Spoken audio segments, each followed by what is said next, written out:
Hello and welcome to another episode of The Modern Nerd. I am Tim Bolin. I'm Dan Smirch. And I'm GJC.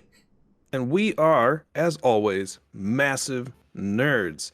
And may I say, may the 4th be with you. Anyone? No? All right, good times. Sure. Yeah. Yes. Yeah. You were raised Catholic or Christian when someone says to you, may the 4th be with you. And you go, and also with you. That is what pops into my head every time someone says, may the force be with you. Oh, and also with you. It's just, then you want to like shake hands and like, it's just so ridiculous. Welcome to May the 4th. Welcome to our Is this a religion annual... and Star Wars podcast? No, not anymore. This is our Jesus turned heel. Jesus. Oh man, that's whole new depth to Star Wars right there.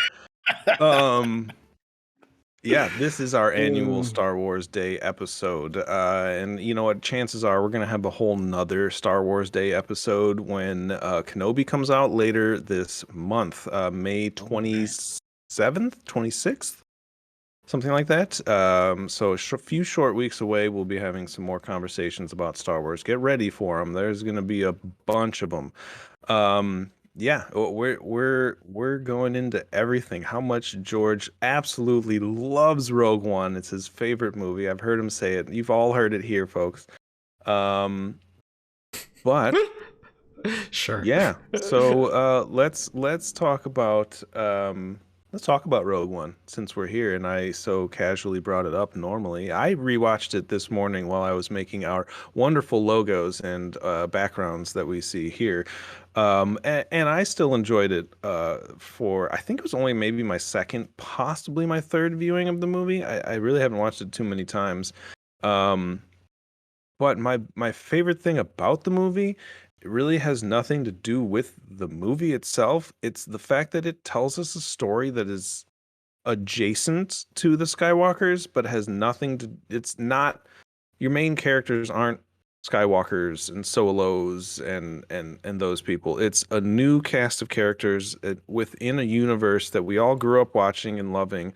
So it was a nice change of pace to then remove yourself from the Skywalker saga, which has just been at this point beaten to death like a dead horse. You know, and it's just, so it was refreshing. Lightly.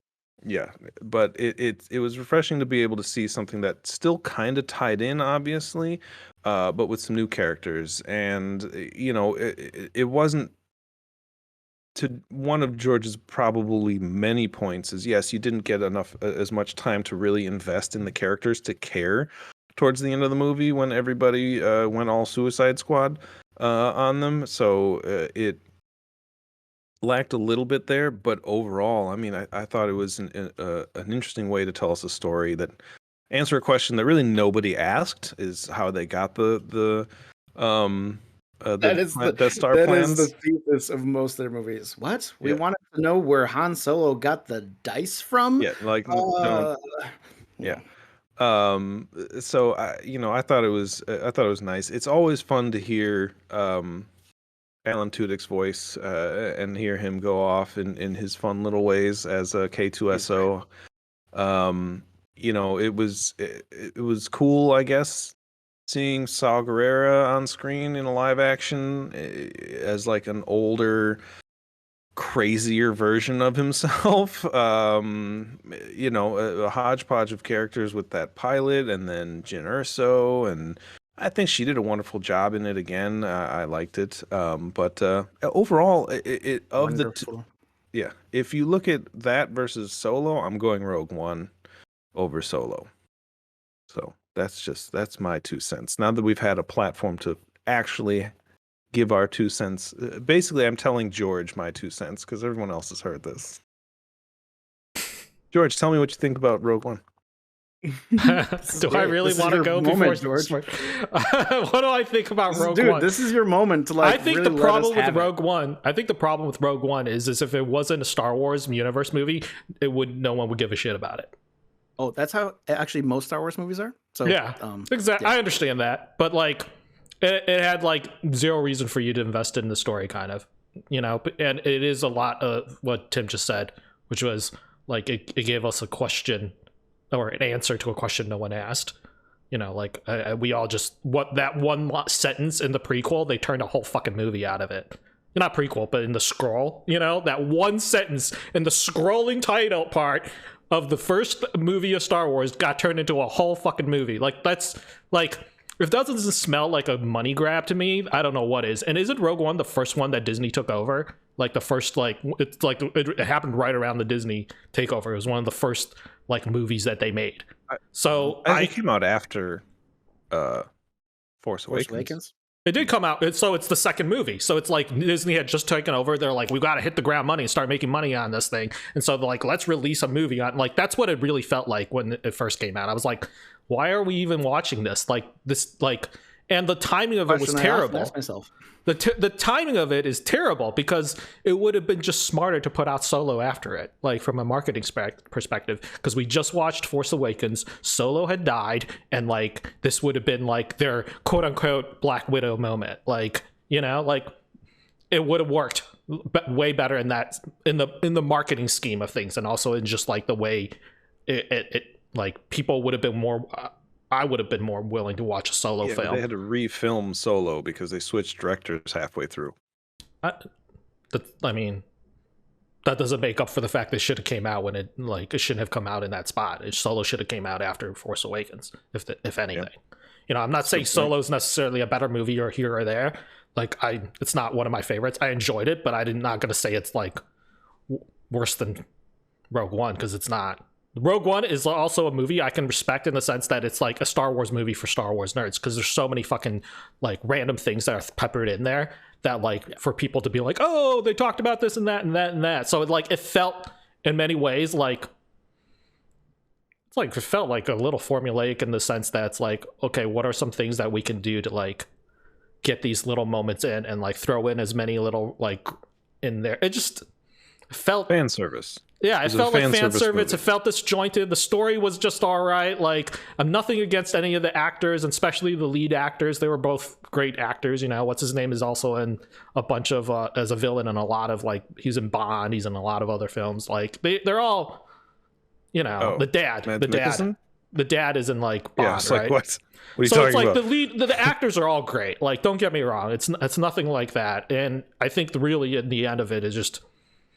Like it was hard to invest in, and it's a movie that I'm not even. It feels like why do we even have this in the story of Star Wars? Like in the collection of movies, like this collection of movies could have done without Star Wars Rogue One. Like it would have been perfectly fine. Like it didn't add anything to the what they have. Do you know what I'm saying? And your Smirch is right. Like it's down in the money. It was a money grab, and that's why I've always left a dirty fucking taste in my mouth since the beginning.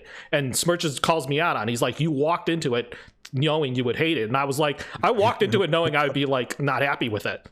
I didn't think I would hate it, but like I was like, this is stupid. Like why are we like? I walked into it with that idea because I was like, why are we watching this film? It was like this you made up your mind sense. before you even saw Yeah, it. exactly. And I'll admit to that to a certain extent. I didn't realize how much I would fucking dislike it when I did finally watch it too. It's like it went you know how you have high expectations for a movie sometimes and they let you down? This is like the reverse of that. I had such low fucking expectations, but it fucking even blew that out of the water. It was like when Dan and I went and saw the Ninja Turtles movie. Our expectations were so low that we came out of it going, it could have been worse. I had removed that from my memory. But that's fine. Honestly, a lot of those actors are actually great actors. I haven't like they did what they could with that fucking movie. Do you know what I'm saying? They did what they could with that movie with the limited amount of screen time they had in the movie for you to try to invest in this fucking hodgepodge of people who were fucking worse than the Suicide Squad that you didn't even give a fucking shit about because you were like they're all gonna fucking die. Like, so why should I even care about this movie? Like. And they had a whole movie to try to get me to invest in it, and they did none of it. So, yeah, that's my problem with Rogue One. And there's funny, more things I can nitpick. You said, can be applied to how I feel about most of Star Wars. Yeah, I totally understand. My point is Star also Wars like post episode 6. Right, a lot of post episode 6. But my point is also like the only lead into that. My only defense in that sense is that like it's about. You do see like a lot of the old people in it. It's still a continuation of like the story with Luke. You know what I'm saying? And that's the reason why you're invested in that story. In what? Is because you want to find out what happened to Luke. You want to In find 789? Yeah, you want to find out what happens to Luke, and you want to find the mystery of Luke and what happened. Like, it's a continuation of that story, and it's the same thing. I feel like, I mean, it's the same thing. It's one of the main pulls of like other things. Like, I would say Boba Fett's like the same thing too, in a sense. Like Mandalorian's something very special in the sense that it's like a brand new character, and it's not someone who we've seen before, right? Yeah. But it did, the hook with Mandalorian is the fact that everyone fucking calls it Baby Yoda, and we're like, is that Yoda? Like, that was the fucking hook. Do you know what I'm saying? So it's not Yoda. We know it's not Yoda, but that's the hook. Do you know what I'm saying? Like that got you in, and the hook for the last 3 episodes, Star Wars films in the Star Wars saga is to find out what the fuck happened to Luke, like, and the story of Leia and all the continuation of that. That's the hook. Kinda. I don't for think previous Star Wars really, fans. Maybe not me, I guess personally, because like I go into it and I'm like, after I watched Force Awakens, I was like, okay, like I like these new characters. Like, who are they? Like, what's going on with them? Like, this is interesting. Like, they did this very well. Yes, it's that. They but my question never is, revisited Finn's character again. Yeah, which is right. We got him in the was it? I don't even remember which one was the third one, when you find out that like there's a whole other mess of rebel stormtroopers. And that is what's good about Force Awakens, is that it had great new characters that let you invest in them, and old ones, and you were okay with investing in Finn and her, because you were like, there's gonna be more of them down the line. They're not all gonna fucking die after this. But which is worse, like investments you don't care about, or getting invested in someone and having absolutely nothing come to fruition? Yeah, like that's worse. Like that's why I think Rogue One stands up better than so I liked Force Awakens because I was like, that's a fan service movie done right. Like, knowing that I was like, oh, all right, like I still enjoyed the film. Exactly. Like it took away a little, whereas I'm like, oh, I just watched New Hope again. Right. With like just new people, but whatever. I was okay with it. Hey, they did it well. But then they did it well. With Rogue One, they're trying to tell a new story, but then they're still so tied to the source material that they're trying to pepper in these little fan service moments that just don't do anything for it. But, and if you're not like a diehard Star Wars fan, you'd be like, it would go completely past you, and you'd be like, who are these fucking people, and what did they? What was that? Why are half the audience laughing at this fucking line that I've never fucking heard or don't know what it's about, even though I've seen all the Star Wars films? Like, come on, like it's fucking elitist. Sure, but I mean, I think I can go into Marvel does the same exact thing though. Yeah. Well, yeah. But then Marvel, I can go into literally does the exact same thing. Yeah. Like, why? So, but you're cool with Marvel doing, but not Star Wars doing it. I feel like the Star Wars stuff is like the stuff from Star Wars, like Rogue One was like really fucking esoterical stuff, like really random things that you're like, I don't know, like that you've maybe only heard once in a previous film from like it's true episode 2. The fact that Disney said everything that all your fandom that you've been reading, and all your books, all your comics, all that stuff that you read from 1980 to now doesn't matter. Like, none of it's canon.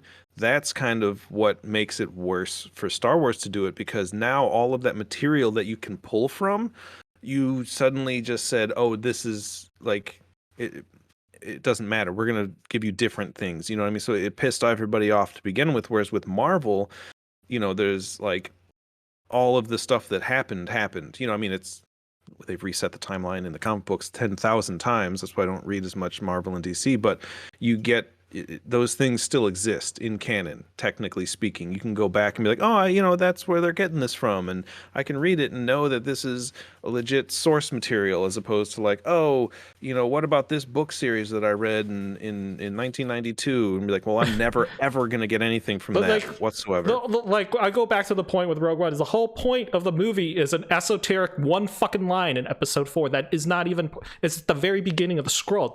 That itself is like from out of nowhere. Like, how many people remember reading that line even from Star Wars? Come on, like, I think everybody on that. I think most Star Wars fans. Yeah, everyone knows. It's a pretty big matzo ball, because it's like, what? They built this thing that can be destroyed, but just by doing this, that's stupid. No, And but so the one they line finally is built that this movie- the one line is not the fact about the Star Wars Death Star. The one line is about the fact that they went to great lengths to sacrifice a mission. That's only like one line in the scroll. Oh, I see. Do you know what I'm saying? Sure. Talking about Rogue One, the mission of Rogue One, that's literally just like 2 or 3 words in a sentence. And how many people really remember that part? Like, I don't know. I think a lot of people, but I like the bit where how they do kind of tie in where that flaw came from. Because if there's one thing that's talked about throughout Star Wars history, it's who the fuck builds something that's just that big, that's designed to destroy that much stuff that can be taken out that easily with one. Yes, it's a small flaw, but it's just one shot to that area and the whole thing explodes. Like, that doesn't make sense. Yeah, they so make it's fun like of they it in kind of Family Guy. retconned that by being like, oh, the guy who designed it was he's like, I don't want to work for the Empire anymore, and I went ahead and they forced me to do it, so I built in a way But out. also, like, no one noticed this thing. No one said anything. Yeah, they all like, decided to build around just it. to blow it up. Sure. It's ridiculous. So It's all right. Yeah. No, it's ridiculous. This is Rogue There's One. a scene.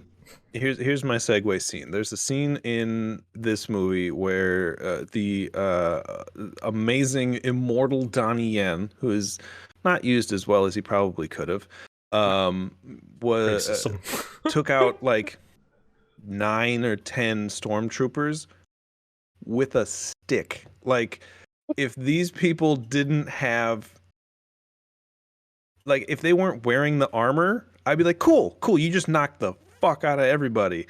You got knocked the fuck out. But these people are wearing, which I actually just watched Friday the other day. They're wearing their helmets. They're wearing their whole thing. Like, one guy literally gets like tripped and then like poked in the chest with the stick and never gets back up. I'm like, you didn't even hit him in a place on his body that could theoretically even knock him out, let alone kill him. Like, so it's more of a question movie trope is, of a guy like taking out people. Like, yeah, that's just so whatever. But you're not wrong. I can understand back in the day, if we go to Clone Wars, why they wore the armor, because it's a bunch of clones. So you cover them up and now it looks like a big scary army where it's all uniform. But if you're fighting a bunch of clones, you may not feel as much. You're like, you feel less empathy, so you're more willing to just kill them all. But if you don't think they're clones, you can be like, oh man, these are people. I don't want to just go and murder everybody. I get it. You put on the on a suit, you put on the armor, and you're an army. I don't know. I feel like I'm the opposite of that. Why are they wearing the army? Yeah. I feel like a whole entire army where I could see their face and they look identical would be really creepy. Yeah, sure, but like, that would freak me out more. I'd be like, you guys all look the fucking same. Why are they wearing armor now? Why? There's every single they've done everything they could in their power to tell me marketing, that this nostalgia, is and money. Like, but it's just so useless. Like, he just cracked someone in the head. And, like, what's the point of this armor? There's a guy, the guy who's friends with Donnie Yen's character. I can't remember his name. He's the big dude, and he's got the giant pack on the back, and he's got this crazy gun, which is cool, but again, underutilized. Yeah. He takes a shot to the chest of his armor, and it's like, okay, I can still, all right, I can do another one, and then takes a third one, and finally goes down. But it's like, you graze a stormtrooper in the shoulder and they're dead. Like, it's just, sorry, he doesn't exist anymore. Like, I don't understand. Yes, marketing, I get that, sure. But like, in today's age, when literally everything is picked apart to the finest detail, like, why? Just give us an explanation. Don't make a whole fucking movie out of it. To George's point, don't go, this is why they wear this armor. Here's 2.5 hours as an explanation. The guy who designed them didn't want to work for the Empire again, and his son had to lead a suicide squad. It's just ridiculous. Like, I want an answer. I just want George Lucas to say it. I don't need a movie, George. Thank you very much. But I need an explanation. What will that do? Nothing. It won't do anything. It's ridiculous. It's one of the biggest bullshit things in the entire saga at this point. It's not even a trilogy anymore. Sometimes just let things be. Just 3 and out. Like, just come on, people. Anyway, I wanted to rant about that. You're welcome, world. So George the other day brought up a question, and I really liked it, and we're going to talk about it. Uh, let's go with Dan first, and we'll get George, and then I'll go. What is the best recommended viewing of showing someone who's never seen Star Wars and doesn't know anything about Star Wars? Now, this includes Mandalorian, Boba Fett, Rogue One, Han Solo, all that stuff. What would you Anything recommend in the Star someone? Wars pantheon, pretty much. Yes, where would you recommend them to start watching, including the cartoons? Oh, okay. So, I've thought about this, and you could say there's an argument for the kids to maybe watch them in order. I mean, I think You mean chronological order? yes, sorry, Yeah, okay. chronological order. So episode I 1. think that 1, 2, 3, 4, 5, and so on. You sandwich Rogue One before episode 4? I don't know, man. Like, would you do 1, 2, Clone Wars, 3? I'm holding back, dude. This is really funny. Okay. Basically, I will just say, if you watch them in chronological order, you are deprived of the reveal, if they don't know already, of I am your father, which to this day, maybe greatest cinema reveal of all time. Hands down. If you watch them chronological, you are deprived of that, and the awesomeness of is taken away a little bit from Empire Strikes Back. So probably, also, if you show episodes 1 and 2 to an adult, they're likely to go, I'm good. I don't think I want to watch Star Wars. I don't like these very much. They're not very good. Why do I want to keep watching? With good reason. They suck. So it's really hard to not get into my full-blown rant right now. I'll just say start with episode 4 and do it the way that they were released. I guess if you had to watch Star Wars, I wouldn't though. I would devote your time elsewhere. Thank you, Dan. We'll get to that. I got shit to say. We will get to that for sure. Don't you worry. George, where would you start? So for a child, the way I started for a child is because it's easier to get them to watch the newer stuff. So the question was for my nephew, and to get him to watch Star Wars, because he was curious about it, we watched Mandalorian first, because it's the hot IP right now. It's the one that all his friends are talking about. It's the one with the Baby Yoda. It's the one that is hot right now, even more than Boba Fett, to be honest. It's what the kids recognize as the new face of Star Wars, and I'm not talking about teens. I'm talking about kids under 10, because they've never seen Force Awakens, so they don't know Rey. They've never seen any of the other 3 that just came out. So for them, it's Mandalorian. So the introduction is Mandalorian. But the problem is that Mandalorian has so many random cameos in there of people who are important that he doesn't know who they are, like Boba Fett being one of the biggest ones. That reveal in that scene where Boba is shown in the desert on Tatooine. Like, if you'd never seen Clone Wars, you'd be like, who the he was like, who is that? He's like, oh, is that Boba Fett? And I was like, yeah, that's Boba Fett. So that's one of the problems. And obviously when Luke shows up at the end of the Mandalorian, that's a big problem if he's never seen any of that. So we stopped before that last episode. Would you say do season 1 and then go back and do 4, sure, 5, you could do 6? that. But honestly, that's the best way, to really introduce Star Wars right now and to get a kid hooked on it. I think there's something to be said about introducing them to Mandalorian first, because it's the one that they're going to be able to talk to with their friends, and it's a hot product. But to get them to really understand the full scale of it, I would say you go back chronologically after that. So not chronologically, release. So episode 4, sure, and then do that. And obviously, I wouldn't even bother with Rogue One. I don't know if I would even bother with the prequels or sequels. I'm just okay with them watching the original 3. Yeah. They cover pretty much everything. And actually, after the original 3, what I would actually tell them to watch even before that, before any of the other movies, is I'd be like, let's watch fucking Clone Wars. Watch Clone Wars. You'll That's learn an more about investment. Anakin Skywalker from Clone Wars than you do those first 3 movies. You'll learn about Ahsoka. You'll learn about the clones. You'll learn about like everything. Like you'll learn about Bo-Katan. Like Yeah. that's a way more like poignant thing for him to learn about Mandalorian and Boba Fett. That as Boba Fett's also in Clone Wars. Forgot about that. A young Boba. All of that is in Clone Wars, like the cartoon, the animated series, which is a great fucking series. Shout out to Dan. He's the one who told me to watch it. Like, so I feel like that's for it to be modern and for it to make like get a child to be invested in Star Wars, like you have to introduce them kind of this way. That's just my take. Yeah. Man. As someone who has recently attempted to watch everything in chronological order, I watched episode 1, which I watched episode 2, which again, and then we started the Clone Wars, which it's a good show. You know, it's by no means like the best show in the world. I think it holds its merits.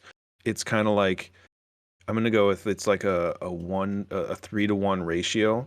3 pretty shitty episodes or 3 mediocre episodes and then 1 pretty good one, and then you got a couple more where you're like and then it's good again, and then so the show gets better and ebbs and flows. Yeah, but it's never consistent. The highs are high, but the lows are not. They're not great, and it's just there's a lot of just dead air basically to me, where it's just like they seem like filler episodes. Mm-hmm. Because I think when they were putting it out, I don't think they had it as much. It was pre-Disney, so it wasn't it. Yeah. And so there was a whole different direction for Star Wars. They didn't know what Disney took over, and it was a whole thing. It's funny that it seemed like the first couple of seasons were very like, you know, it's like watching. You know, it kind of reminds me of Starship Troopers. Like it had a whole like newscast reel kind of feel to it. Whenever they did like previously, and like it was less of a like. It's just single episodic stories that they were trying to do, and it wasn't until they started hitting into, I want to say like the second, like the third season, did they start having like major overall like arching stories. So like I think what was the third one was called Rebels. Oh, not Rebels. It was called like Bounty Hunters, and then they had like different. Each season after that had like an individual title that had like a theme that carried out through all the episodes. So like that's when they hit their stride. It's like it took them season 2 and. Took them like 3 seasons to get to that. I would definitely say, yeah, if it's a young viewer, I like George's idea. Mandalorian, I think most of the first season you can get through and still find it cool when some of these characters show up, even if you don't know who they are. I think it can stand on its own without needing, because like even when Boba Fett shows up, like it's still an interesting person to have in the show, and I'm intrigued by what he contributes to the show more than just his wow factor. You know what I mean? So I think the show stands on its own, and you can do that one as like almost like a standalone. Those little moments are more for us, but they still have an impact on the show and story, which is nice. But then I would definitely go back and do 4, 5, and 6. You know, it's tough if you're giving like a kid that, because they're you know from the 70s, and it's hard children to watch. Aren't as they're not as okay watching. We couldn't some sit of those. through it the whole thing. We had to watch it in like bits. Yeah, and if you can find the non-remastered ones, even better off that way, because just a random really bright CGI character in the middle of like a gritty, grainy movie filmed on literal film just is weird. But I love the famous. You guys know the famous scene where like Han is talking with not Boba, but to Jabba, and he goes like behind him, like he's circling the original character, the guy actor who played Jabba. Yeah, in the remaster, and in order for them to fix that, they had it so that he would step on Jabba's tail as he was going behind him, and so it's cut like it out of the movie. It's a goofy thing. No, it's still in the movie. You'll see it. Like he literally. It's in the remaster. In the remaster. Well, what it is in like on Disney Plus, you could see like he literally steps on. Like it's that's the thing that they did it because Harrison Ford had walked behind it, had been circling the Jabba actor that whole entire time during the conversation. Originally Jabba wasn't a giant slug. No, he wasn't played by a human being. He was just a dude. But they cut that scene from the original, like the original theatrical release doesn't even have that scene at all in it. And then when he digitally redid the VHS tapes that came out before there was a DVD, he put that scene back in with Yeah, the it's hilarious. digital rendition of it. But yeah, I would do those, and then I would go to I'd throw the sequels in there, and you can skip the prequels pretty much altogether because they hold no weight to whether or not you'll enjoy the rest of the series. That being said, if you want to go watch a really kind of cool looking explosion action movie, go watch episode 3. And like the whole second half of the movie is just pretty cool looking. The story, I don't give a shit. It's like watching the Expendables. I'm not there for the story. I'm here to watch a cool lightsaber battle, some explosions, some, what are the dog fights in space? Like that's all you're gonna get, and it's kind of cool. But yeah, yeah. I think some of the tie-in stuff, some of the video games have way cooler stories than a lot of what we have in some of the movies these days. That being said, what? I think What? the one reason why you might want to watch the first 3 is that like Kenobi is coming out, and I do like Ewan McGregor, and he's like the one. He might be the one saving grace of all 3 of those films. Is like that Ewan McGregor is like. There's I love saving those movies. I know, but he's like the only thing that I could really say I enjoyed it like about that. It's like, oh, Ewan McGregor was all right. Like, he was good. He was a good actor. If you cut out all of the, like, there's someone put together a cut of the trilogy, the prequels, and they cut out all the what's his name? I can't even remember his name. Jar Jar Binks. Oh, Jar Jar Binks. All these, they cut out all of these side plots and put it up on YouTube. That's probably, I think it's been taken down ever since Disney took over. But it made it good. You're like, oh, this is a story. Like it's half the length. It's as long as like 1 to 2 movies. But you're like, wow, okay, like that was interesting. Like you go back and you watch, and like all of the moments with Jar Jar and like half of the diplomatic scenes were kind of useless, and half of the character growth scenes were pretty useless. That doesn't mean anything. If you cut out the ending of Game of Thrones, it's a great show. Sure, but like the overall story, the main plot of the prequels is an interesting story. It was executed poorly, very, very poorly, because he's like, hey, let's take this hyper political trade routes and poli-sci type story and make it for kids. And I'm like, no child wants to watch a bunch of politics all day long. Otherwise, every kid in the world would be watching the news and follow every election that's ever happened. But no 10-year-old gives a shit. So I think that's where it went wrong. It tried to be a kid's movie and an adult movie, and if he chose one, they would have been, I think, much more well received. And I think they chose one in the sequels, but then they just didn't have a studio head for the sequels for 7, 8, and 9, so that, which are now being retconned according to the Mandalorian universe. Not like didn't happen. That's not. Jon Favreau is writing his future everything as if those 3 episodes did not happen. Really? Yep. Where'd you read it? Everywhere. Well, where? I don't know, dude. Just search for it. I know. I want to read it. Find like Jon Favreau like is retconning the all the last 3 movies that we saw. That's interesting. That'll be. I mean, honestly, if you give me more Star Wars TV shows like they're doing now, I'm sold. I'll watch those all day long.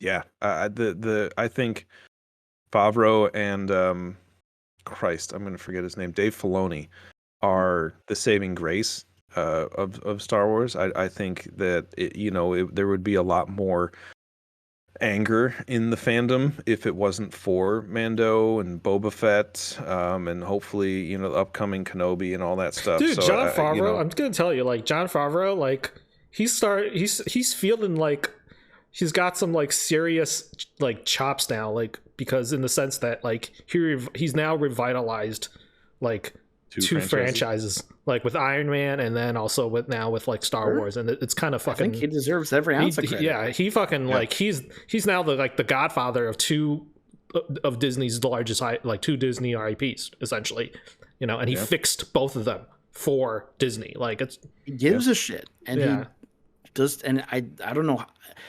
I almost am in awe that like studio heads haven't like not allowed him to do certain things. I'm sure they have. You should watch. He still is able to deliver good product with with everyone. If you guys watch, he's got like they've got of course like the behind the scenes for like Mandalorian stuff on Disney Plus and also Boba Fett as well. And it's just great to see like how like him and Filoni are like so open and like work like when they have like directors meetings for these episodes, and they like the amount of respect that they have for each other is like everyone's equal at that table. There's no fucking shitty ideas. You tell it how it is. Like no one's feelings are gonna get butthurt. Our goal for each meeting and for each episode meeting as a group of directors is to help this director do the best he can, and there's no fucking egos. It's all like that shit is checked out of the door. I don't care if this is your first time directing Mandalorian episode or you've been done like 5 of them. They all treat each other with such like just great respect, and that's like refreshing because I don't feel like Star Wars ever had that opportunity before until now. There's some fucking big egos going on. You know there is. Yeah. Like it's a Star Wars film.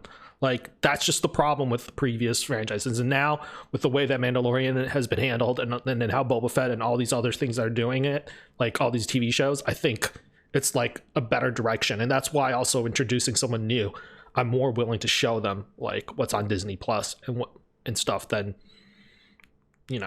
any of the last 7 films that have come out.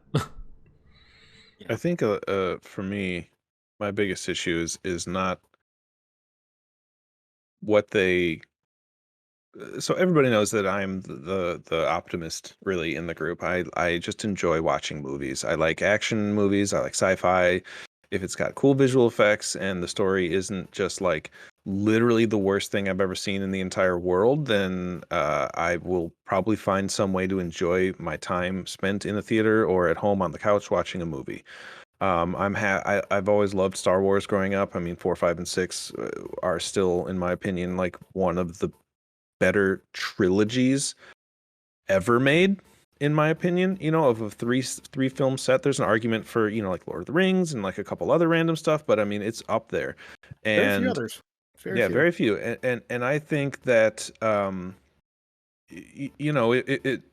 granted, it was at the time it was Lucas who was really kind of overseeing everything and was like, hey, I want to do this and I want there to be this story, and it came from his mind, but other people then took that and kind of was like, okay, let me run with this. And you had him directing the first one, and then I can't remember his name doing the 5 and 6, and so what that was, there was clear direction, there was leadership, there was stuff in place to have checks and balances. And right now the leadership that you have is Kathleen Kennedy, who's in charge of Lucasfilms, and she's been that way since 2012, and she's done some really good things in her career, but like everyone should be looking at the what have you done for me lately, and that's not a damn thing. Like you have turned directions on some of the most major films that should have been the biggest films to ever come out, is 7, 8, and 9. Like these were some of the most anticipated things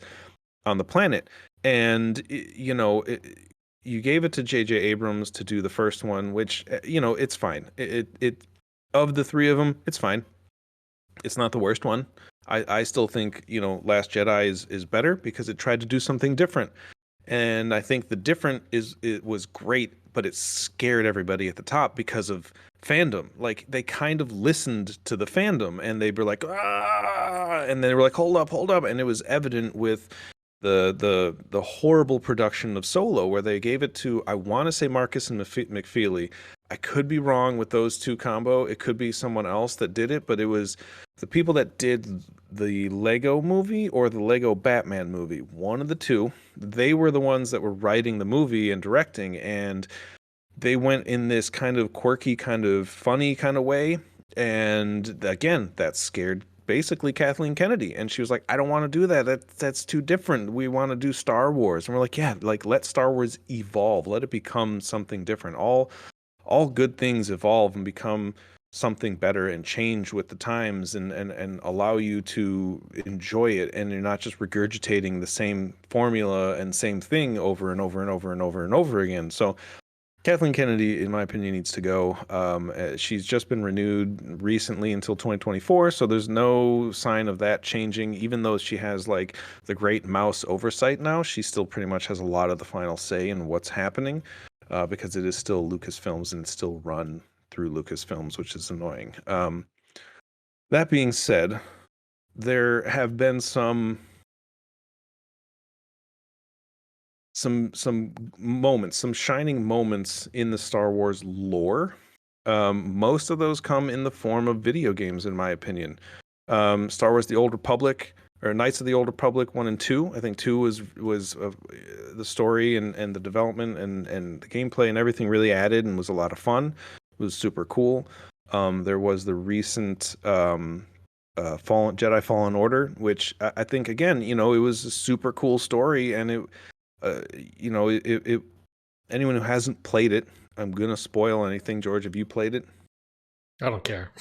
Okay, so there was, up until like the very end of the game, you had almost no idea that it would kind of tie into the Skywalker saga. It was almost telling like an adjacent story. It tied in eventually, but it was still a really intriguing characters. Like I cared about everything in the end, and it was really well done. So there were some good things that kind of came out of it. Obviously, Mandalorian and Boba Fett shows are a couple of glints of hope in an ever endless desert of despair.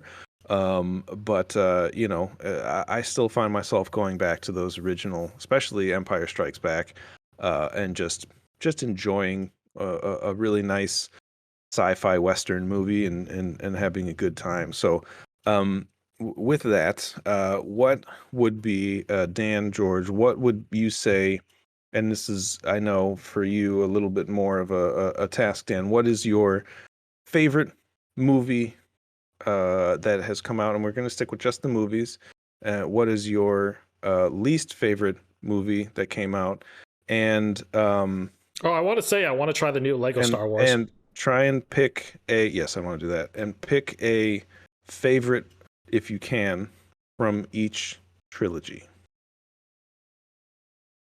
Okay. And then after this, I will open the floor to rants. I already did my rant. Yeah. So obviously, I'm just saying Dan. Maybe we should let Dan go last. Favorite, least favorite. Dan, do you want to go last? And then I'll segue to my rant. Sure. Yeah. All right. George, go ahead. Oh, okay. I'll go. You want me to go? I can go. Yeah, Slice, you go first. All right. My favorite is Empire Strikes Back. I think it's the strongest of the stories, and not just for the I'm your father reveal, which is one of the greatest reveals in cinematic history, but it was one of the first times in my life, maybe there were a couple beforehand, where a story didn't end with the good guys on top. It didn't look great going into this next saga. They really treated the three of these like a 3-act play. You know what I mean? Like you've got the introduction of the characters, and you're kind of building up in the first act, and then in the second act you get to know a little bit more about the antagonists, and you start that battle, and they fight each other, and the antagonist in that fight scene kind of starts to lose, and then in the third one, the antagonist comes back, rallies, and gives him the old right hook to Hitler's face, and wins for the good guys. But that second act, just you're introduced to some new characters that I think landed and added to the flavor and to the story. In Lando Calrissian, he was an interesting person, and it gave him that mystery that they had a history with Han Solo. I thought, I was like, ooh, that was kind of neat. Like, how does he know this guy? It's kind of fun, and that was like the interesting part about it, which Solo kind of ruined. And then it went really well overall. It was cool visually. I loved the story of that one.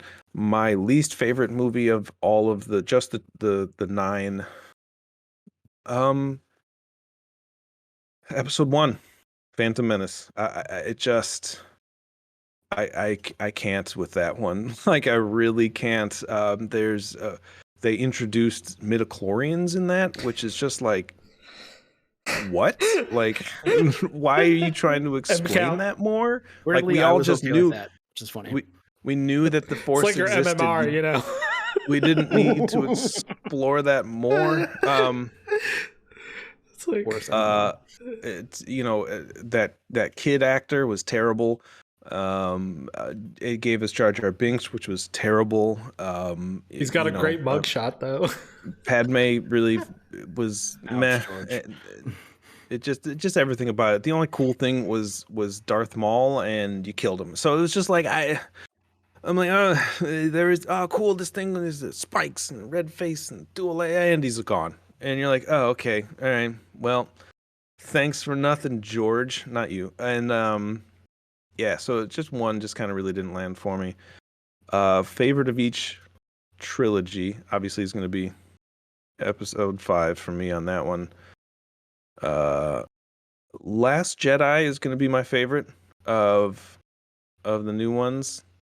I could probably rewatch Force Awakens more because it's just easier and smoother of a movie. The pacing is a lot faster, so I'll focus a little bit better. But that's mostly just my ADD kicking in. And Episode 3, Revenge of the Sith. I enjoy that movie. I saw it in theaters at midnight opening night, and it stuck with me. So it kind of just holds a special spot for me. But just because it was, you get the evil turn. I would try and turn it off, like like you cut out the last like 60 seconds of the movie, where he said no. Like I try and like that, just cut that away, and you're good. There's a lot of it that's just not great, but overall I enjoyed it. Like that moment when she's naming them, Luke and Leia. It's just like Luke, and then the next one pops out. Leia. Like it's just like it reminds me of Josh's impression of what was it? He'd always just come up and like whisper it in your ear, and it was just so creepy. It was from Jurassic Park. No, Tim.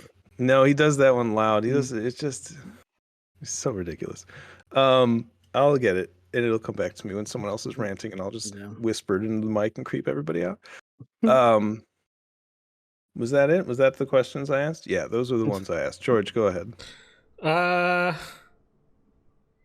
Oh, it's his Ninja Turtles Splinter. He'll always come up and go, Splinter. Splinter. Say it Ninja Turtles. Sorry, go ahead. Let's see. Favorite one out of all of them? I guess I could have to say Empire really is out of all 9. Empire really is. It's got a lot of like iconic just lines. I'm all about the one-liners and how it like, because I'm more of a film buff in the sense of like not so much about Star Wars, but like the things that other franchises call back to Star Wars, and like that Empire is like one of the most like quoted and like parodied films of all time. Like just something like, oh man, I thought they smelled bad on the inside. Like that line is in almost every fucking movie. Okay, like anytime there's an opportunity to use that joke, they do it in a TV show, in a movie like that. Do you know what I'm saying? The memes for that movie are endless. Like it's so place many. In pop culture history is what. Yeah, it's place in pop culture history is what's amazing about Empire, right? Even without the historic reveal, and all that, taking that aside, it's an icon of pop culture. So that's why I love that film, and that film probably will hold up for a long time as far as any future films they ever make. So that's easy. Out of the last 3, the most recent 3, I would say. Say it. What's my least favorite? Of just the 9. Of just the 9? Yeah. Probably my least favorite would be like maybe Episode 2. Yeah, it's pretty bad. Because it's fucking cringe as shit. Like even a hot Natalie Portman couldn't Killed them. couldn't I save killed that. them all. Yeah, even a gorgeous Natalie hate Portman Sam. couldn't save that movie, and that's saying something because she's at the time she was like hot, like she was a hot product, quote unquote. You know, she was like a lot of people liked Natalie Portman because she was Padme. Yeah. I haven't seen her in forever. Yeah, it was just fucking cringe as shit, and you're like, oh god, okay, all right, I'm just gonna try to Hayden ignore this. Christensen is not a bad actor. Anyone He seen made the that movie choice. called Life as a House? He acts his face off, and I cried like a baby. It's just I that don't movie's know cringe. what happens still. And He I'm chose to rooting for try him. and act like Luke, because Luke was a whiny, sniveling When he little was a bitch whiny in the little first bitch. movie. Yeah, he was. And he really, if you go back and put scenes next to each other, you'd be like, Yeah, he was a whiny those were little all bitch. choices. He Like, was- you I mean, he was chose like- to do that. I mean, that was know. the tip of the iceberg, but Yeah. he couldn't. He wanted to go to Tashi, Tashi, and get some. Oh man, Power converters, yeah. power converters. Yeah, he wanted to go Tashi port or whatever to get some power converters or whatever. He was just like a whiny. Yeah, totally get it though. Totally a whiny Yeah. little bitch. But I think Boy, that's he did not. so. Number 2 Yeah. is the worst one out of all of them because it's just cringe as hell. Yeah. Number. Side note, I think it's funny that they, in the third one, they scapegoated because they knew how much people hated Jar Jar Binks. They made him like the scapegoat of why the whole entire Republic fell is because of this dumbass voted. I was like, yeah, it's Moved funny. for it. Like it was just like, all right, fine, you guys hate him. We're gonna make him like we're just gonna like dump this in his lap as like why we created this character is to make him the scapegoat. Like, and you're like, oh, he has a purpose now, like from the beginning. Let's see. Last 3, I like Force Awakens more. I would say. Sure. First 3, Yeah. I guess if I had to pick, honestly, I'd take episode 1 to be. Pick. I'd pick You episode take 1. one? I think episode 1 What? because I'll take episode Go 1 on. because like I understand the move to try to make it into a child film because at the time it's like the next generation of kids are like starting to get into Star Wars. So I understand that, and also I think George has Darth Maul got was some a fighting Darth words Maul. on this Darth Maul podcast. is like Seriously, I did Darth not Maul see is that probably coming like at one of all. the coolest fucking villains they've ever had in Star Wars. I will agree. So I really like that, and also Liam Nielsen did what he could with what he had. It was fine. You were Yeah. never gonna get like. I don't care. Like It was third is always the okay. cameo. Third is fine for what it is. Great fighting too. Don't get me wrong. Beautiful Star Wars The thing like about lightsaber. Darth but Maul it's like is the guy care who they about it. cast the guy who they cast to play Darth Maul was not an actor. No, Ray he Park wasn't. is not an actor. No, he wasn't, He but is the a fighting was stunt just person. awesome. Yeah, And but it was you were amazing. never gonna get like depth from him character wise. It was always just gonna be him doing that. And so I don't think anything moving forward from that would have been more or less a letdown, character wise from him. I mean, but you don't with I think he was a him cool like villain. with Darth Maul. Like I think the less the better. Like give Yeah. him that silent type treatment, and that would have been sure, great. maybe. You know, Maybe. give I him don't know. that Goldberg power where he says nothing and he's just dominant. Don't get me force, wrong. but Like nothing. I'm not saying it's like a much better film than any of the other 3. They are all pretty closely bad in my opinion. But if I that's had to true. pick one, I enjoyed the first one actually more than the other 2. between But that's between just your like- that's episode not 1 like a- and your Batman Returns, there's a whole lot of revelations. I've known George 20 years. This is Yeah, I'm Pod learning new racing's shit. fun. Look, it's been too long. for Pod me to racing's see fun, Batman dude, Returns. and it's fun because also the reason why I enjoyed also episode 1 is because there's a few funny droids in there that you also see later on in Mandalorian too. Ugh, Yeah, God. those little The little pit droids. helping droids. How Yeah, many little pit droids. annoying things can we fit into one movie? Yeah. So A lot. I will say that both the fight scene I didn't and the dislike pod- episode 2 either. It's about, I like them really. We're talking like very similar. Like okay, Yeah, sorry, I Dan. don't- Go ahead. It's all you now. think- Continue. No, just- Start your rant. I'm I done think now. Dan's I right though. answered Like, all the there's not a questions. lot. There's not a lot of redeeming qualities from episode 2. Like 1, yeah, there's a really cool fight scene at very the redeeming end. qualities from one in a way, but just as good as the good moments, there are equally bad moments. I may have to say 2. 2 is really God, bad. it's hard to say, dude. That pod racing scene It's is cool. That to pod this racing day- video game was cool as shit. Pod racing video game was fucking amazing. Okay. That pod racing scene is one of the best scenes in movies, honestly. Yeah. The sound editing alone Yes, in sound that editing, scene great. is, to this That's a day, fun scene. some of the best shit you'll ever hear. Sounds people had to go in and make up, and it was dramatic, and they chose not to have music. What an excellent choice for that scene. And he's racing through To not Beggars bog it Canyon. down. Come on, like, how do you not like Yep. that? Like, come on. That's cool. It's very good. And then you cut back to, now this is pod racing. Well, You're that- like, oh, right. Like, that's why I remember. Right. It's just, what can you say? But you it's a also remember the really, bazooka really well-done line. scene. What did you say? You also remember the bazooka line too. Well, that's different. That's, Pretty similar, that's actually. that's just me being me. Like, no one else noticed that guy. Oh, I Like, noticed that shit every I time. mean, really? Even before I pointed it out, how awful it was? Oh yeah, Okay. it All right, stood out good. like a sore thumb. No man. one talks about that. Like, that's not a thing. Like, he should be because a there's on it's like overshadowed though by like It's- one of the yeah. greatest performances Indeed. in a long Indeed. time. All right, Dan, go ahead. Give us your ansers, and then the floor is yours. I want to hear this rant. Yeah, what's All right, your let me- favorite? What's your least let favorite? me sit go. down cross-legged here. Do you want a microphone? Drop a pipe bomb. Yeah. Okay. Vince, you suck. Stephanie, you suck. Okay. We never so- did our wrestling episode. Don't worry about it. Whatever. First favorite movie of the first three is definitely 3. It's cool to see the what they always talked about, the bad guy coming to power. Emperor Palpatine is I think still pretty great. All the scenes with him talking to Anakin are so good and dramatic, and it built it in a way that's somewhere in some spectrum believable. And the time and the again capitalizing on nostalgia, which I'll get into later. We go right into seeing what everything how they look in by the end of that movie, how everything looks by A New Hope, and you get all the warm googly feeling inside. I mean, obviously, of the next 3, it's going to be Empire. I really do wonder how much I would like that movie if it wasn't for the reveal. It's I still probably would hold it above the other 2, but I wonder how much.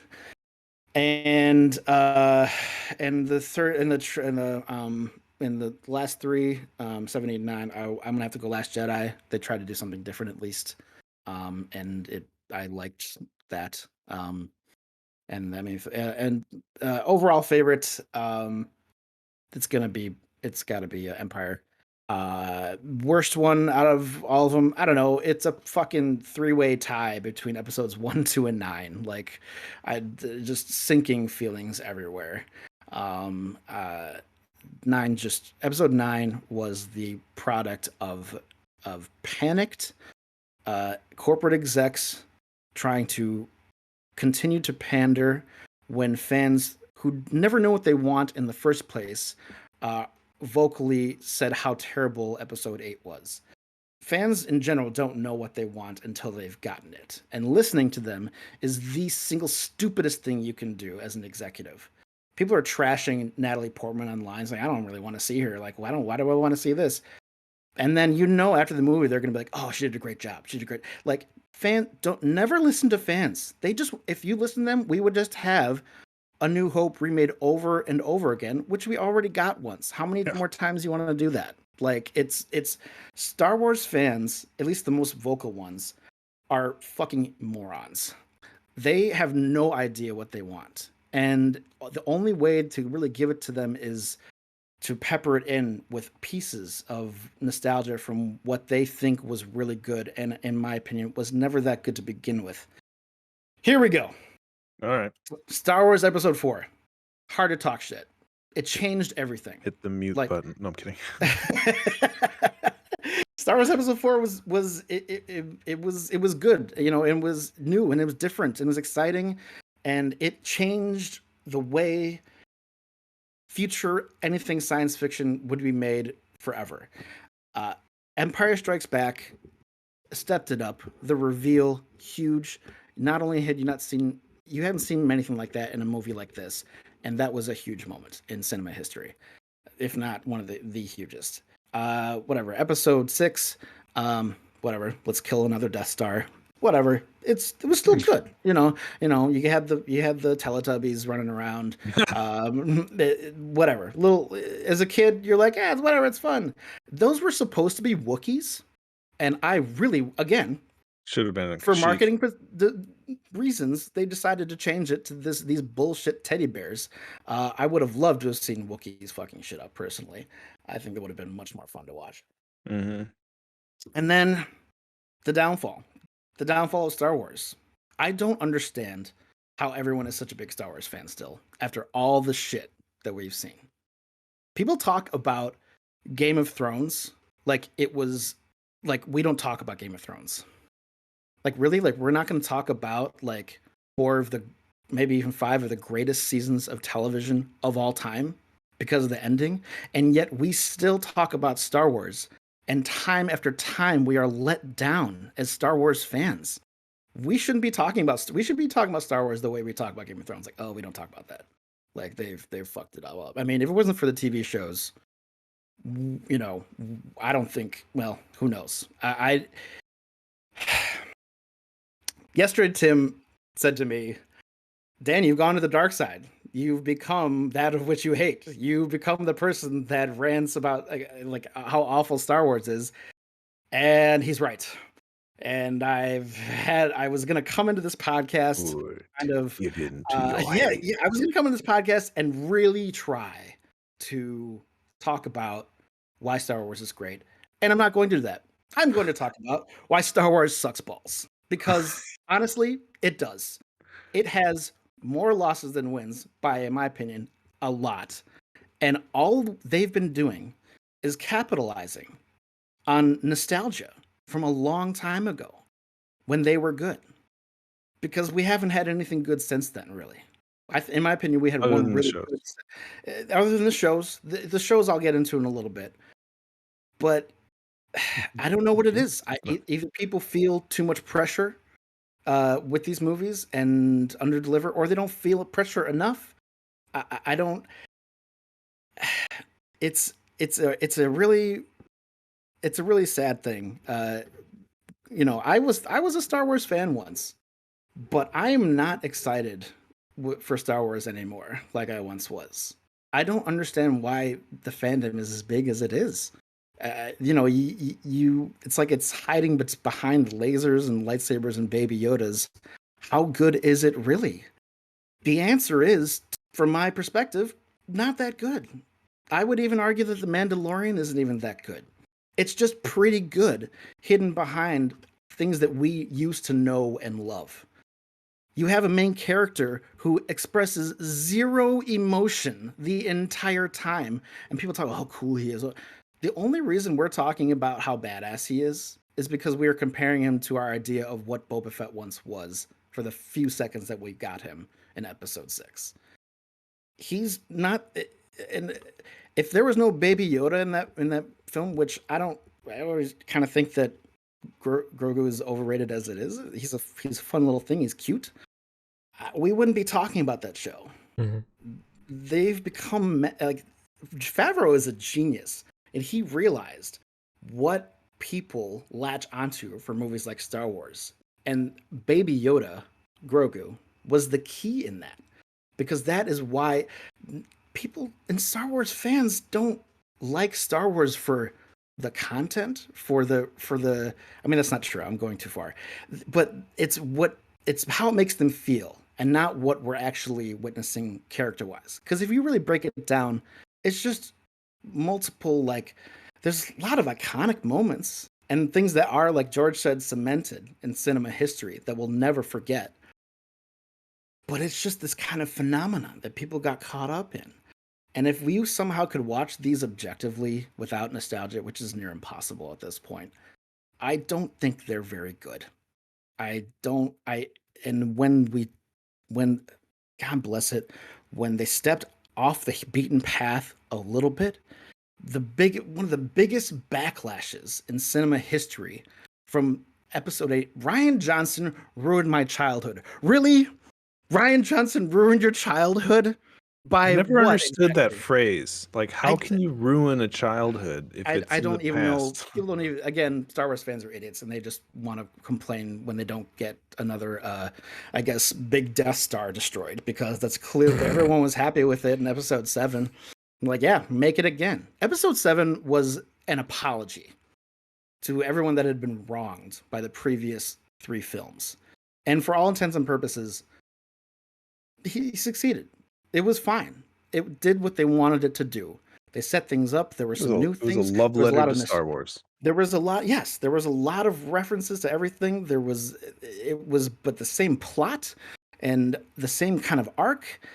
And then they stepped off the beaten path once, and people lose their minds. And I was so pissed at the Star Wars fans for that. And just as equally pissed as the studio execs, thinking, oh, well, we got to change this. We got to change this to make Palpatine been behind the whole thing the whole time, being related, being Rey's grandfather. What? A lot of people Okay. said they saw that coming, obviously. How? Good for them. I don't, who the fuck cares? Like, it doesn't matter anymore because Star Wars sucks. And I can't, there's nothing to really prove that how great it is, because I don't calm down a little. It's really hard to get back into the series when we are just giving pieces of crap most of the time. And I think a lot of it comes from me just overall disagreeing with the fans. And the same thing happened with the Book of Boba Fett, which I happen to love, and everyone just trashes. And so I like Boba Fett. Thank you, George. I like it I- more I- now I- than I my like Boba previous Fett. review of it. I like Boba Fett. Yeah. I love Boba Fett because it's always like Boba Fett. I mean, that song is. I want that to be my wrestling entrance song. Like, it's it's a good. so good. I really, I don't know. And you could say that I like Boba Fett because of nostalgia as well, thereby being some of the things that I've complained about. But it's hard not to. That's where Boba it all Fett's comes really from. barely in any of the previous. He's like. He's got dude like 4 minutes of screen time. How Total. much screen time Right. total does I he don't have? He know, it makes was one just- scene Right. in the hangar in the episode 1. He's in episode 2. And He's then in episode 1. he's not episode 1. Episode 4. He's in He's in 2 and episode 3. 4. He's in 4. No, I'm sorry. He's in 4, he's in 6, 4? and yeah. He's Well, in the hangar when he meets yeah. Jabba. It's You very see him with his, symbolic like- in that. But he's barely in it.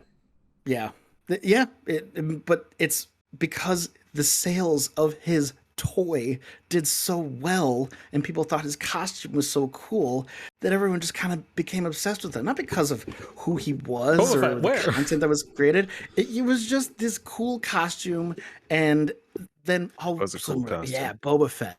It was a very cool costume, but that to me is Star Wars personified. It's Mhm. people liking what it looks like and not for what it is. Yeah. And I don't know how people are That's still true. on board for so long after. Like, it's how many more times are we going to be let down until we're cool with it? You hear things like Taika Waititi is directing the new Star Wars movie, and Oh, yeah. fuck if there's not a good play on their part, but I'm not going to see it. I am done. I got my giving money. them money for the movies, at least. I did trash the Mandalorian a little bit, but it's still pretty good, and Yeah. it's still a light at the end of everything. And the universe they're building is good. The other characters are pretty solid. Gina Carano, whatever. Whatever. I like George, who was I can't remember who's Boba Fett's right hand woman, who has now appeared in. I like She has been. Yeah, she's. What is Ming she? Na She's Wen. like the. Yeah, she's like in the. What'd you call her? She's like the. She's the hat trick dude in Disney. the hat trick or whatever you want to The call it. only Yeah, person she's to have great. the Disney hat trick dude. Fun She's fact great. about Ming Na Wen: she has voiced every single iteration of Mulan since the movie came out. Yeah, If there video is games. a Mulan cartoon, if there's a video Kingdom game, Hearts. if there is anything, she is Mulan. Nobody has ever once voiced Mulan other than her. Nobody Fantastic. can say that about pretty much any like character that's that old. You know what I mean? That has that many different places you can find them. Mhm. That's crazy. That's crazy. She's amazing. Okay. I forgot what I was gonna say. I'm looking forward to Ahsoka, and I'm looking forward to Obi-Wan too, because it's obviously being handled by Filoni and Jon Favreau, Yes. so I I'm okay I with think that. I think that's where I think that's what everybody is finally realizing is Star Wars is joining the rest of the conversation now. Is it you look at like 70s, 80s, and 90s, like the place to be was on the big screen. That's where all like the talent went. That's where everybody went to showcase what acting is, Mhm. what you can get in set pieces and what you can get in visuals and somewhere I want to say like early 2000s it kind of started to shift a little bit to where you start seeing some of these bigger names going into television and very much so now everybody wants to go be in television because they realize I can play with this character for like ever. You get to sit there and develop it over, 8 hour long episodes and get to really kind of chew on the scenery and do everything you want to do. And Star Wars is finally like, hey, we've been giving you these things and you've not liked them because we're trying to do two things. We're trying to tell you an arcing story and give you a self-contained story within one movie.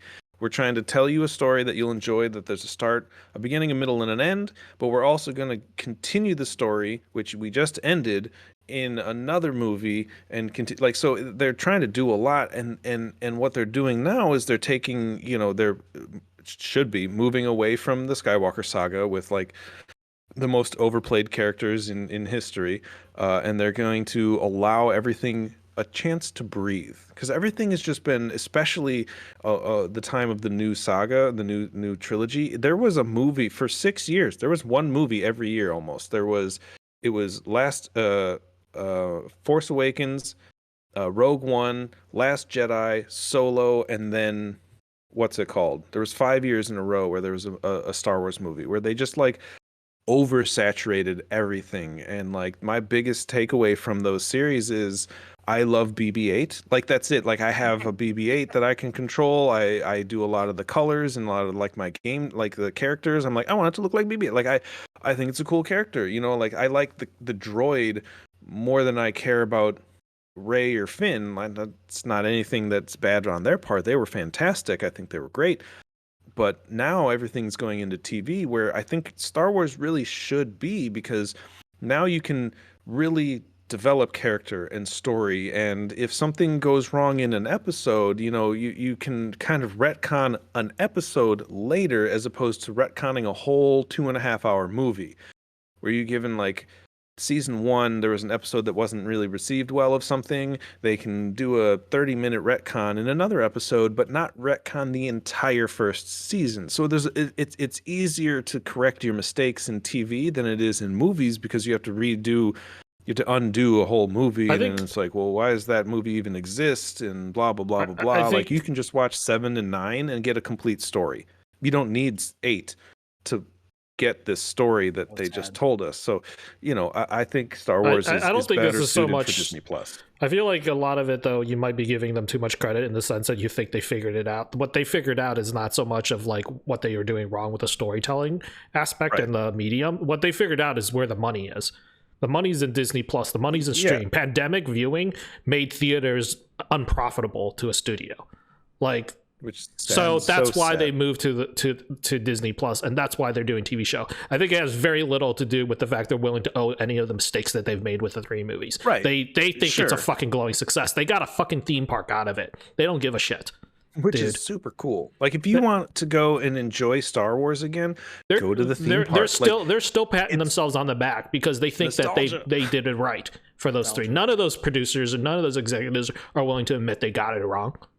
You know what I'm saying? They think they made money. They did technically make money, but they got a theme park out of it, and the franchise was ushered into a new era, and they think they did a great job of it. Okay? Yep. It has nothing to do with them owing any of the mistakes and the creative problems that they made. It has everything to do with where the money is. Follow the money. It's going to streaming services. Nobody goes to theaters anymore.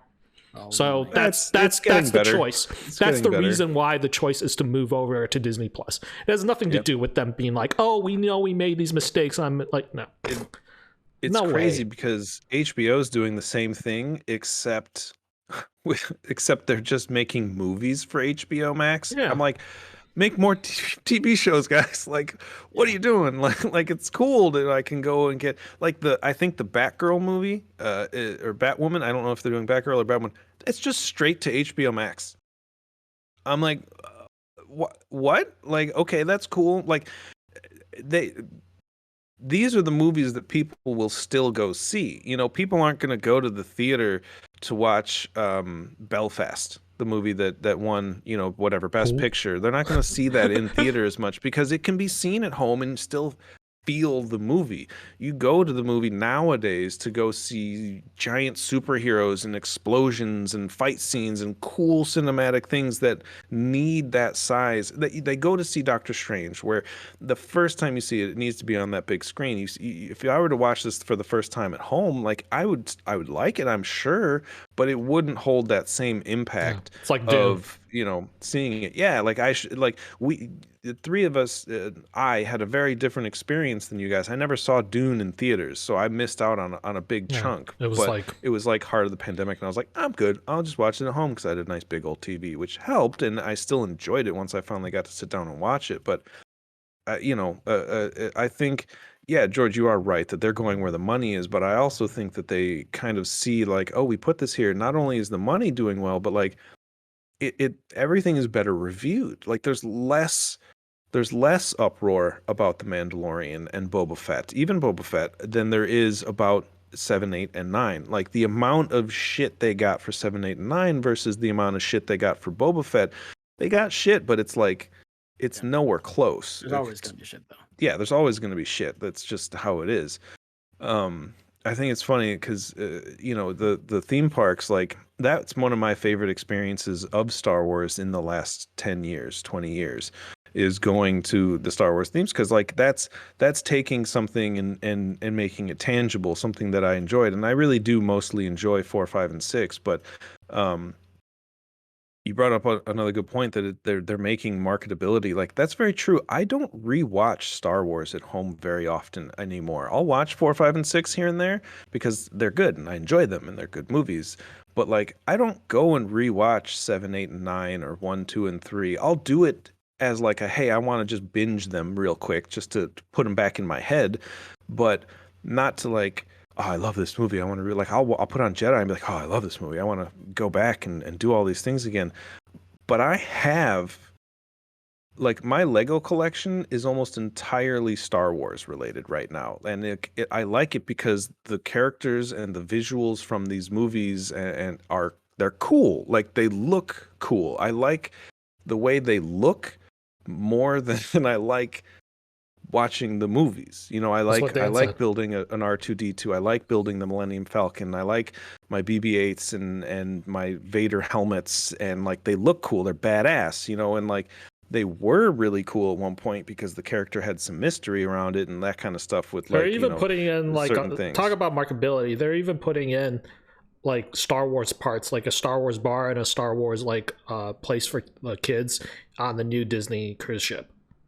Yeah, so I mean, they'll have like an adult bar that's like a Star Wars themed adult bar, and then they even have a kids section where there's like robots or whatever Star Wars things and monitors for the kids to play too. So it's like for them, it's like they follow the money, dude. They know that it sells. Yeah, I mean it's money. It's one of the most marketable and recognizable franchises. Yeah, you can put it on anything in history. You know, like it's on fucking yogurt. It rivals like the market, like the recognizability of like Michael Jordan in the 90s. Like everywhere you show any of these symbols that are up here. Lunchables. Yeah, you're like, I know exactly what that is. So Star Wars, you know, Lunchables. Love it or hate it, Star Wars isn't going anywhere anytime soon. Right now, I think is post 7, 8, and 9. I feel is the actual resurgence of Star Wars in Disney Plus. This will be the third time that we've said this. Dude, stop. Like, well, no, but like 7, 8, and 9 together, like at 7, I was like, cool, resurgence of Star Wars, and then I was like, all right, well, that didn't. It was cool, but I knew that it wasn't. This is funny because this is coming from a guy who never finished level. Clone Wars, and like the last few seasons of Clone Wars is really where it's like Star Wars shines. That was a point where I was going to make earlier. The point where Star Wars shined the most, where it was good, was that point between like 1982 and 2000 and 1999, where the lore was explored by actual talented writers and artists, where you got new books. You got the comic books weren't great, but they were okay. But like the books and everything and lore that was developed between then and 99, that is Star Wars. That's where it shines. That's where the history is. That's interesting. That's kind of where Clone Wars fell too, because Clone Wars fell after it's in between the three. Yeah, it's in between the it's new. Like we're not making movies. Here's it's very some interesting more to say that. Expansion. Actually, so the true expansions on the universe is where the universe is good, and that is Mandalorian and Boba Fett. That's the whole book series. That's the Clone Wars and Rebels and Bad Batch and all that stuff. So it's interesting that they do the mainstream stuff so that the name is out there, and then the good stuff is the in between. The Star Wars movies is the bread, and the books, TV shows, and old school comics and cartoons. Those are the meat and potatoes of your meal here. That's where you're going to get the real sustenance of Star Wars. Yeah, I mean, I understand your struggle with Clone Wars, because that's their first real foray into having to make people have character and character development. Because up until then, we had just been given basically, high profile caricatures with memorable one-liners, and now they have to actually make something with content that delivers on us from a story and narrative perspective and grow. And it took make them Anakin like a time. kind of like a sympathetic character, and also to and actually invest in Anakin, and then a new character, and then also to see different aspects of Obi-Wan that you've never heard of. Like, what, Obi-Wan is getting some got some on the side, like what, he's got what, like Obi-Wan, like it's good. It's kind of what they should have. I mean, I get it's hard to do in a movie, but it is hard. That's what they should have been doing the whole time. Took them like 6-7 seasons to get to tell that story. Clone Wars doesn't. I mean, it doesn't really. You could say it gets good at 3, maybe 4, and by 5 you're like, okay, and then 6 it's good, and the last thing is good. It's amazing, amazing. The last parts of Clone Wars, just truly, because I have to say what's good is that maybe for all 7 seasons, you're just waiting for it to get to that point where it's this is coming to a head, shit is about to fall apart. Again, I feel that people love the ending of Clone Wars so much because of how it ties in. Well, yes, but although this doesn't apply to you, George, I think it's kind of like the episode 3 effect. We had just been given not that good stuff, and we finally get something good, so we're like, yes. It was good to get something good, and don't get me wrong, the last season was very good. The animation was as good. Everything raised the bar that last season is what I'm people talk about it like it's a fucking one of the greatest things ever. It is. I'm just look, it's good. Don't get me wrong, it's very good. Nah, it's it's kind of things happen and we're it's nothing out of the ordinary, more or less things that we thought would happen, and it was nice to see after so many years. Have you seen it on Disney Plus after it's been released on Disney Plus? What do you mean? So the way after. So Clone Wars has Clone Wars the last season on Cartoon Network. Yeah, exactly. So it was the way that it was released was very strangely, and then at the very end on Cartoon Network, it was also released really strangely. But on Disney Plus, that last season is kind of repackaged into almost like a mini series as opposed to a whole season. I don't know if that makes sense. So it's repackaged in a way. That last season didn't come until a decade or so after they had ended the series. Yeah, and it looks so fucking good compared to I don't know. It just that's why I started watching. It got really, really good, quality as far as animation and all that. It takes a long time to get there. Time that you wonder yourself, am I enjoying this? And the answer half the time is not really. It's just because I'm a Star Wars fan. It's nostalgia. I'm forcing myself through this. If you were a Star Wars fan, you were Pog. It's fucking Ahsoka, Pog. It's literally Cad Bane. It's come on, it's Cad Bane. I mean, it's walking out the desert, man. It's all that Leo meme. It's just that's all it is. Just there's the guy. There's the guy I know. Yeah, there he is. Oh, yeah. Yeah, it's cool. Cat It's cool. Oh, there's Bane another walking one. There's another guy I know. fucking Oh, he has made a reference to the thing. Boba, It's- with the dent in the helmet. What are you gonna do? That's how they've figured that out, and so Favreau. it's like we're getting it Ugh. poured down our throats. And at some point, you'd think we as an audience would say, "Enough!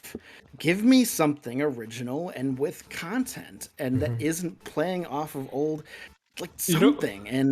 My sister makes like we were watching Star Wars episode 4, right? And we watch Mandalorian, so they've seen here and there, and then we watched episode 4. And one of the funniest things that she mentioned, and it's such an outsider view and so funny, but to the point, is like she's like, how come like this technology is supposed to be from the future, but it looks so fucking shitty? Yeah. And like, how do you even entice a kid to convince them to be like, right, oh, technically this is in the future, but like that shit doesn't look like it's from the future? You know what I'm saying? Like, right. Well, but it's not from the future. Oh, wait, from the future of Mandalorian? No, dude, like future in the sense that these are spaceships. That these are like, but it's not from the future. It's from a long time ago.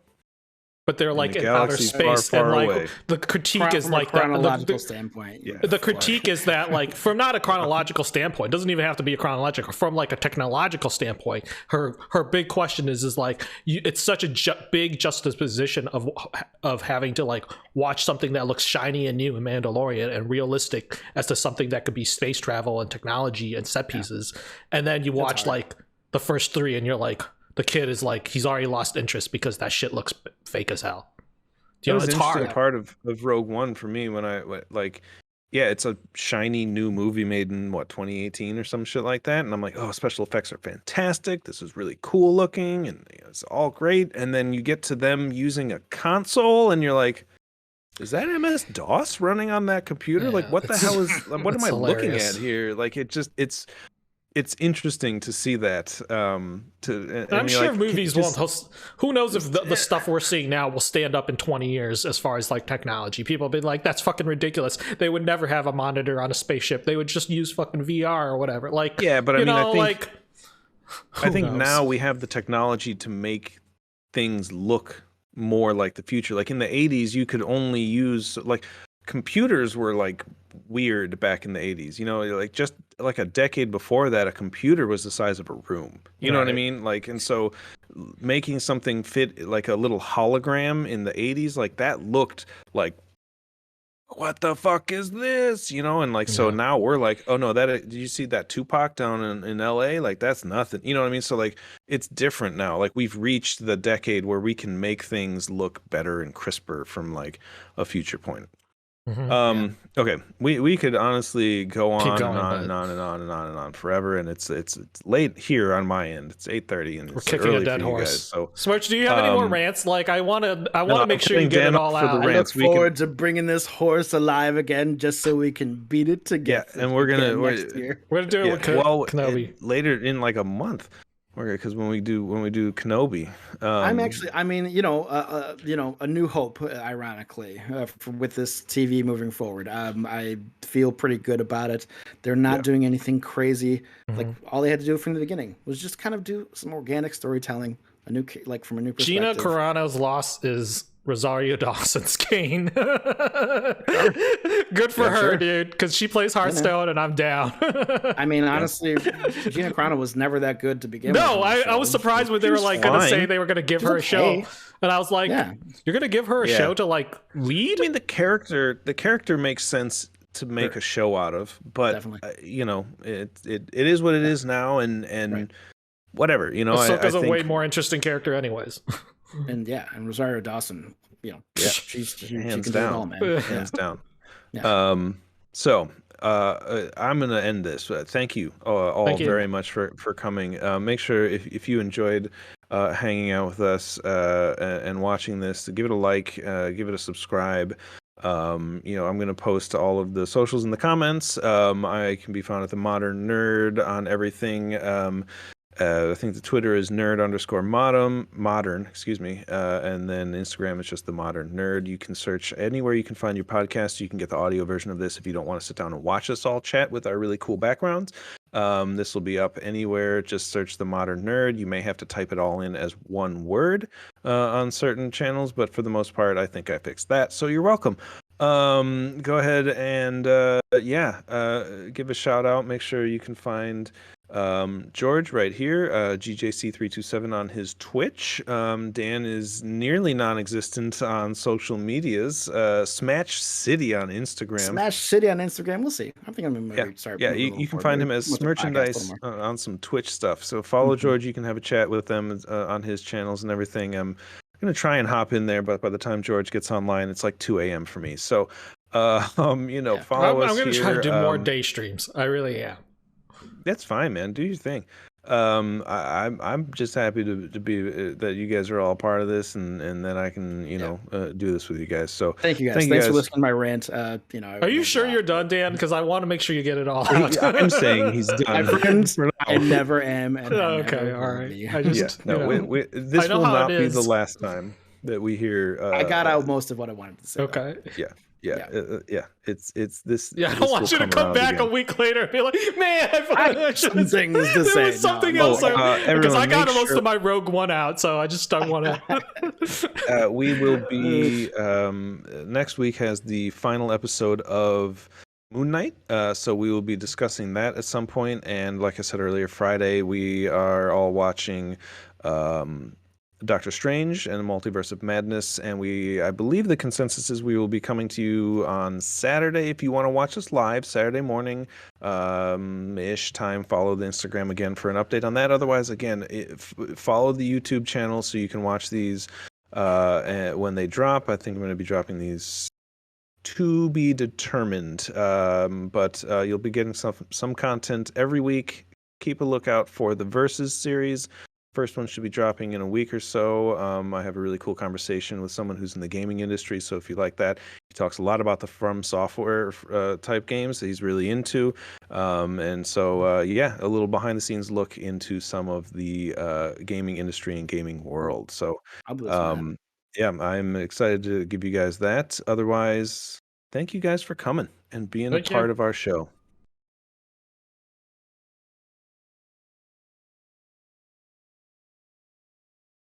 That was good. That was long. That was a lot longer than I thought it was going to be. But hey, I don't know who I was kidding. We just recorded 2 episodes.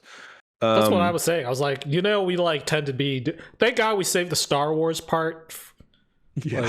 For a second, because that way we have more energy and we're all like.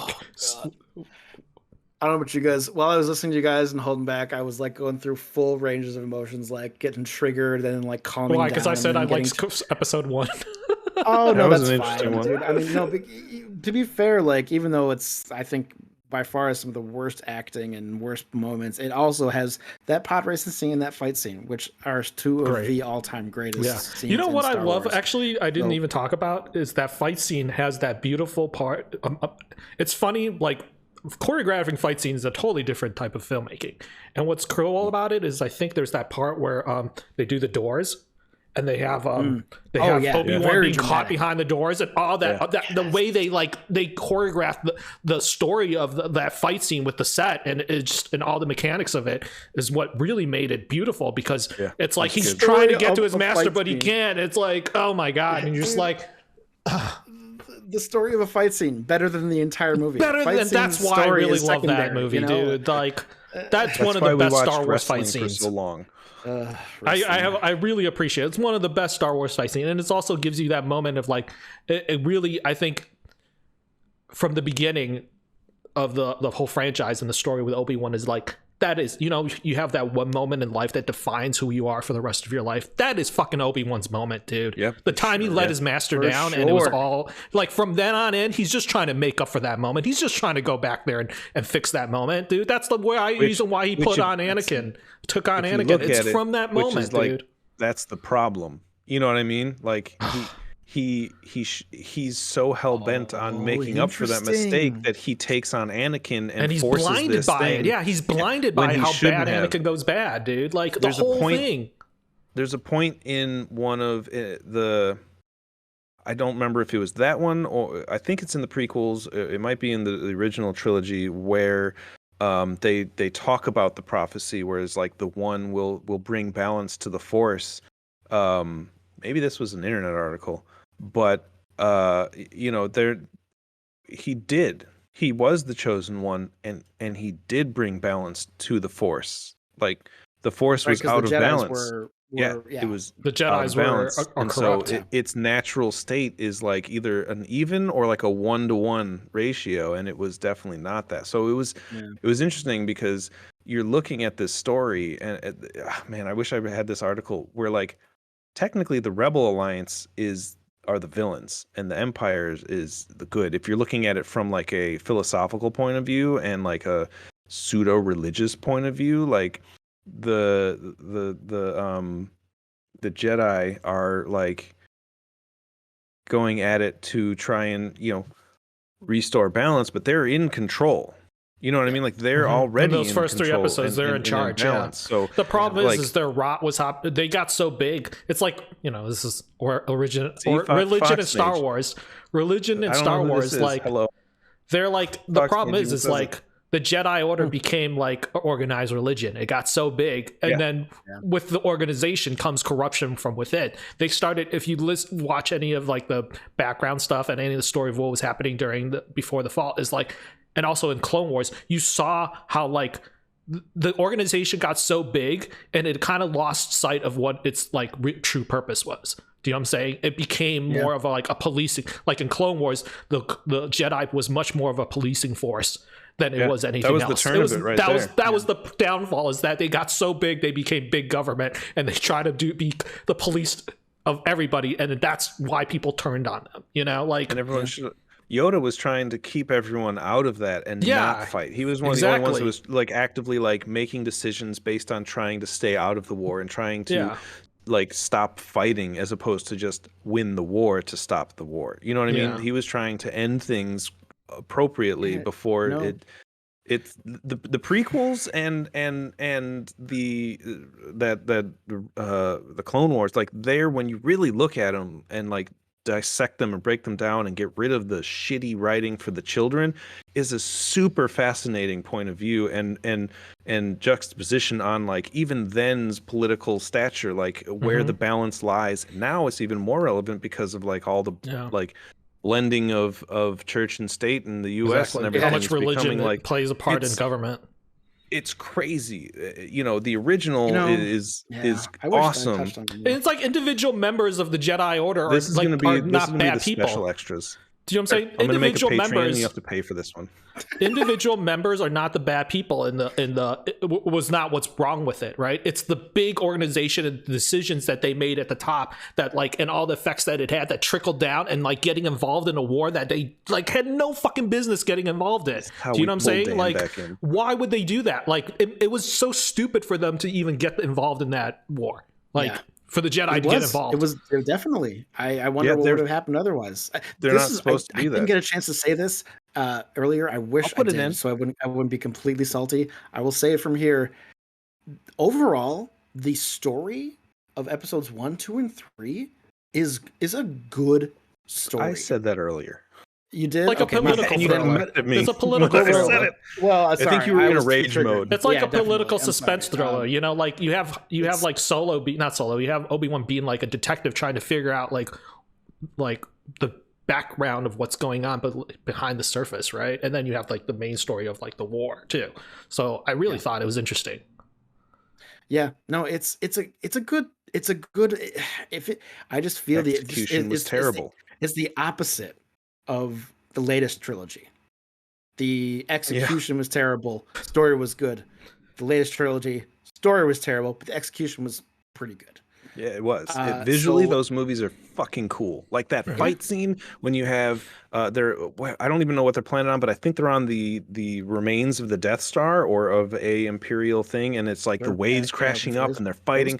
That was a cool moment too. Like that was like an emotional investment. That was my biggest problem with that last one, is they took all these emotional investment moments and then in the movie retconned their own emotional decisions. Like you mean like Game of Thrones? Yeah, you killed Chewbacca and then you find out he's not dead.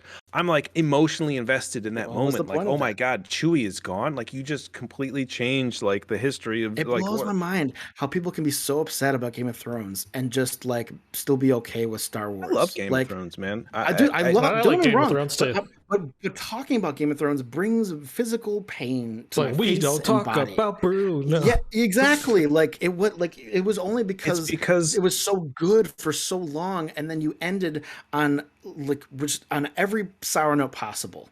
And maybe if even if some of the endings, as from like a normal story standpoint, would be good, it didn't matter because the way we got there felt inorganic, and it. and it's in I have a like theory. episode 9 is like worse. They just straight up changed things, and you're just Yeah. like, how? Like I any investments I had not Well, only are don't matter, but they never existed in the first place. Like, what a betrayal to the Not enough fans. Poe Dameron.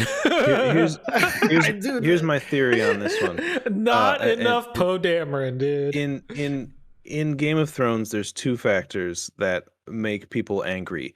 Um, for me, is what causes the anger. One, like you're given 10 solid years of television. You know, they're back to back. Every year it's something you can count on and rely on, and it's there to comfort you. It's Game of Thrones season and it's back, and we're gonna have a crazy fucking time watching this, and it's gonna be ups, it's gonna be downs, and then it just fucking punched you in the face.